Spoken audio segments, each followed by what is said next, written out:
உலக நாட்டில் இருக்க எல்லா தமிழர்களின் நலனுக்காக அவங்களோட குறைகள் என்ன, அவங்களோட இது என்னங்கிறது கேட்கறதுக்காக இந்த ஒரு வருஷத்தில் இந்த 2 நாள் இந்த ஒரு நிகழ்ச்சியை நடத்துகிறாரு.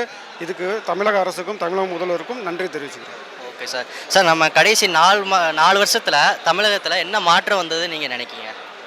தமிழகத்தில் பல துறையில் மாற்றம் வந்திருக்கு. ஏன்னா கடந்த ஒரு 5 வருஷம் ஆட்சி வந்து எத்தனை பேர் ஆண்டாங்க, அது எப்படி ஆண்டாங்கன்னு தெரியும். அதுக்கப்புறம் ஒரு கொரோனா காலகட்டத்தில் ஒரு தமிழக அரசு நிதி சுமையில் ரொம்ப கஷ்டப்படுற நேரத்தில் தமிழக முதல்வர் வந்து அதை இன்றைக்கி வந்து கீழே அகல பாதத்தில் இருந்ததை தூக்கி மேலே கொண்டு வந்துட்டுருக்காரு.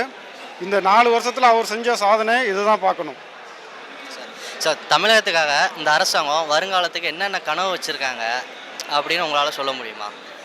இன்றைக்கி நடந்த நிகழ்ச்சியிலேயே நம்மளோட துணை முதல்வர் இளைஞரணி செயலாளர் அவர் வந்து சொல்லியிருக்காரு, மக்கள்கிட்டையும் நாங்கள் கேட்டுக்கிட்டு இருக்கோம், வெளிநாடு வாழ் தமிழர்கள்ட்டையும் நாங்கள் கேட்டுக்கிட்டு இருக்கோம், உங்களோட மைண்டில் என்ன இருக்குது, உங்களோட ஐடியா என்ன, அடுத்த 5 வருஷத்துக்கு என்ன கொண்டு வரணும்னு சொல்லி நீங்களும் சொல்லலாம், உங்களோட ஐடியாவையும் எடுத்துக்கிறோன்னு சொல்லி கேட்குறாங்க. இந்த மாதிரி வந்து யாரும் கேட்க மாட்டாங்க.